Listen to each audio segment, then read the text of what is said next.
Bueno, y así vamos llegando a la segunda parte y última parte de este programa que hemos dado en llamar Analízame. El tema de hoy, doctor Savia, es un tema más que apasionante, que es el de la bipolaridad. La pregunta que quería hacerle es, ¿el bipolar es consciente de lo que le pasa y es él el que va en búsqueda de auxilio o por lo general es alguien del entorno que dice no lo podemos contener y hemos decidido traerlo? El bipolar grave no es consciente. Los estados graves, psiquiátricos, esos que requieren internación, que trastornan totalmente la vida de los demás, no es consciente. Ahí hay fenómenos, eso que decíamos en el bloque anterior, de que él se defiende de la idea de la muerte y del paso del tiempo y de que él es verdaderamente insignificante y no lo puede soportar, porque en verdad no lo puede soportar porque no hizo cuando tenía que hacer en su infancia el corte del que hemos hablado en otros programas, ¿no? No ha hecho el corte, no le cayó la ley para hacerle ver que él no es el centro del universo. Se tendría que haber angustiado en la infancia, a los 6 años, haber hecho esa crisis terrible que hacemos todos, en mayor o en menor grado. Cuanto más se haga en ese momento, menos se hará después, ¿no? Entonces el delirante, obviamente el psicótico, todos tenemos algo de delirante. Estamos hablando del delirante grave, ¿no? El que se queda en su casa y no hace absolutamente nada porque él dice yo soy Dios, yo soy el rey, yo soy una estrella de cine, qué sé yo, tienen múltiples delirios. En el fondo se está defendiendo de la angustia, de lo que hablábamos en otros bloques, ¿no? Ahora, cuando usted contaba todo esto, tuve como un déjà vu y me acordé que tuve un compañero en la escuela secundaria, allá lejos de hace tiempo, no, que en aquel momento no sabíamos cómo considerar, pero tenía un familiar directo que de pronto tenía como asumía personalidades que no eran la de ese momento. Por ejemplo, un día uno iba a la casa y en ese momento se comportaba como si fuera María Antonieta, por ejemplo. ¿Decía que era María Antonieta? Se comportaba como tal y hablaba de la corte y de esto y lo otro. Y después era una persona sumamente normal en otra época del mes. Claro. Pero a lo mejor tenía esto que le duraba 3 o 4 días y la familia convivía. ¿Y qué iba a hacer? Con esto, no le que era como un delirium tremens. Era un delirio pero manejable porque no molestaba a nadie en el último de los casos. No, pero debe ser muy difícil. Sí, es muy difícil. Primero porque no se puede contar con esa persona para nada. Porque en los momentos que está... Yo me acuerdo que una vez, claro, era para un cumpleaños que entré y era la mamá de un compañerito, y entonces sí, del colegio. Por ahí es llevadero. Se sentía muy mal.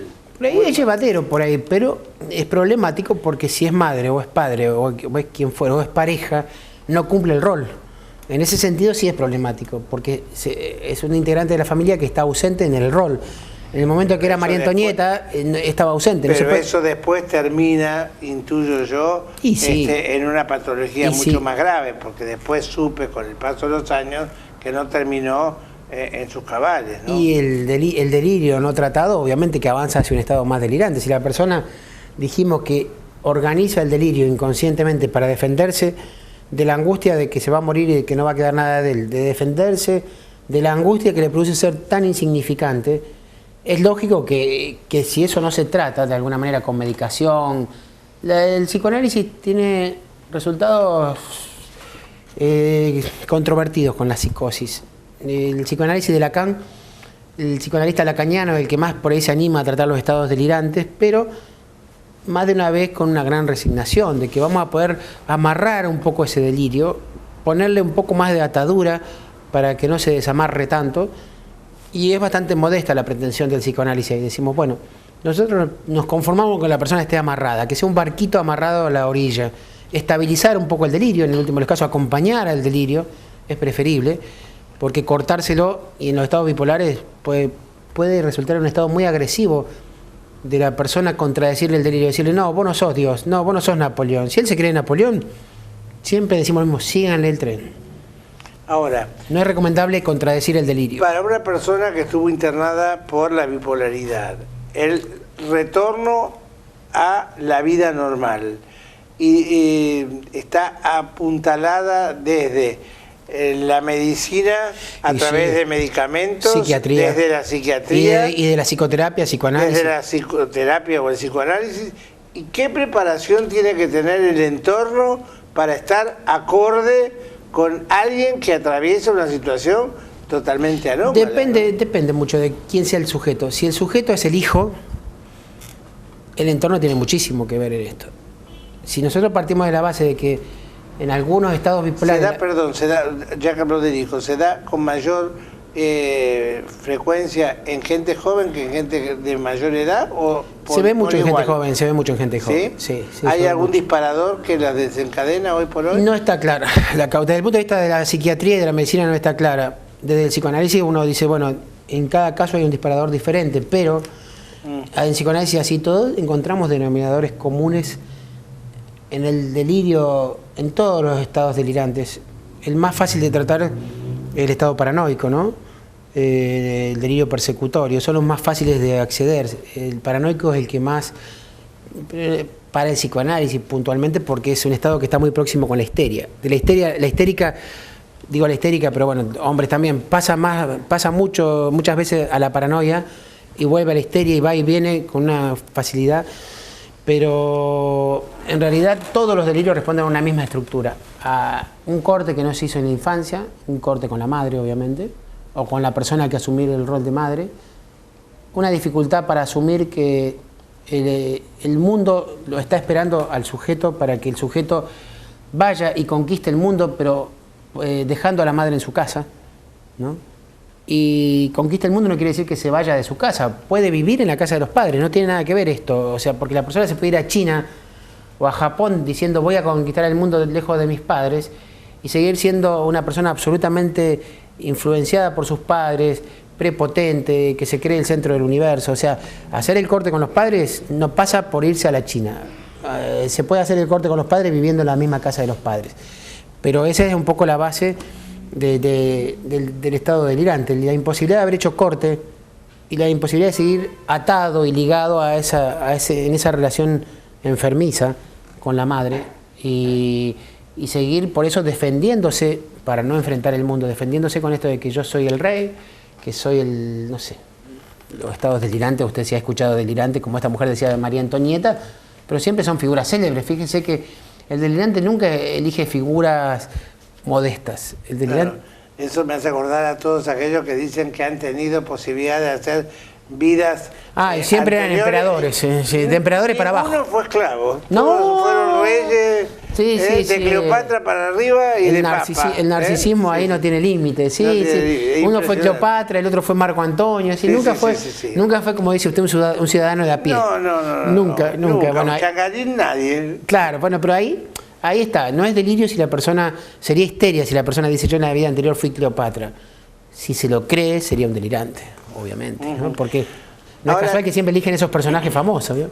Cuando el que atravesó una situación de bipolaridad importante se reintegra a la vida normal, cotidiana, vuelve a ser la misma persona de siempre.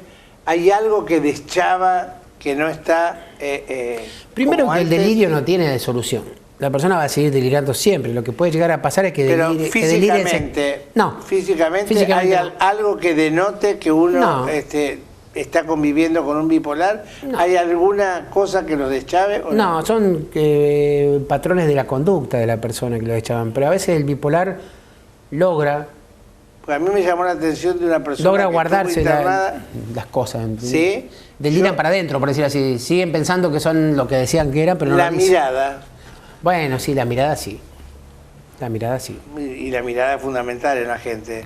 Me parece que como vivimos en una sociedad de mirarnos poco, pero los que somos obsesivos a la hora de mirar de frente, yo intuyo que hay como una mirada torva o huidiza, no sostienen una mirada, como tratando de tener poca exposición a que el otro descubra que no está pasando por un buen momento. Tendría que ser, ¿no? Que justo lo enganchemos al bipolar y delirando, imaginando que si él imagina que es Tutankamón, y es parte de su delirio, probablemente lo mire fijo para intimidarlo. Claro. En ese caso sí, hay que ver en qué momento lo encontramos. Si lo encontramos en la parte alta, maníaca, y él está imaginando que es Tutankamón, es probable que lo mire fijo. Y si lo encontramos en la parte baja del delirio, cuando está en los estados depresivos, es probable que tenga la mirada escurridiza. Le hago una pregunta que tiene que ver, casi la final, ¿no? Que tiene que ver con que en los últimos tiempos tomó estado público que gente que detenta poder o que tiene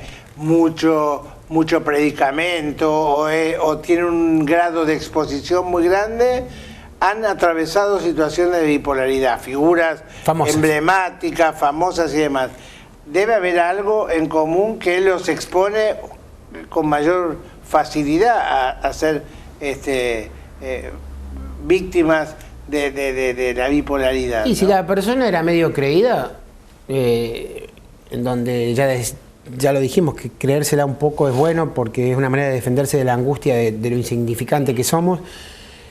Todo un entorno que le hace todo el circo, obviamente que alimenta el fantasma delirante, ¿no? Hay muchos psicoanalistas que consideran que el delirante no tiene fantasma, otros que pensamos que sí. Todo esto del fantasma paranoico o el fantasma esto de creerse Napoleón, esto de creerse, qué sé yo, María Antonieta o creerse, no sé, Messi ahora hay muchos que se creen Messi, claro. Pero se lo creen, no es que dicen yo soy Messi, dicen. Sí. Por eso me entrevistan, no lo entrevista absolutamente nadie, es todo fantasma. Nosotros pensamos que es fantasma y el entorno, la escena puede ayudar mucho a que la persona en su fantasma incorpore cosas del entorno para alimentar esta idea. ¿Vieron que yo soy Messi? ¿Vieron que yo soy Napoleón? ¿Vieron que yo soy, no sé, el que fuere, ¿no? Siempre allá arriba. Siempre allá arriba. Bueno, un programa más en esto que es Analízame en el encuentro semanal que tenemos en este canal y a la misma hora, y que lo reanudaremos dentro de 7 días, doctor Sabia, con otro tema. Sin red, Gracias por haber compartido con nosotros este programa. Hasta la semana que viene.